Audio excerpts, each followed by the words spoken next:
এরা হচ্ছে দুনিয়ার সব থেকে চালাক ও ডেঞ্জারাস কাক। আর এরা অনেক বড় অপরাধী হওয়ার কারণে জেলে বন্দী ছিল, তাই এরা জেল থেকে পালানোর জন্য চালাকি করে ম্যানহোলের ভিতরে ঢুকে যায়। আর সেখানে থাকা পুলিশ অফিসার যখন তাদেরকে পালাতে দেখে, তখন সে অপরাধী কাকদেরকে ধরার জন্য অনেকগুলো কুকুর নিয়ে বেরিয়ে পড়ে।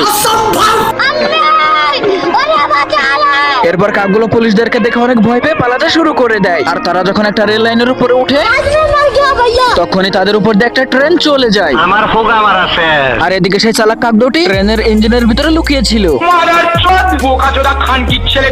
আর পুলিশ অফিসার তাদেরকে দেখা মাত্রই একটা গাড়ি নিয়ে তাদেরকে ধাওয়া করতে শুরু করে দেয়। আর এদিকে কাক দুটি যখন ট্রেনের সিটে বসেছিল, তখনই ট্রেনের টিটি তাদেরকে টিকিট দেখাতে বলে।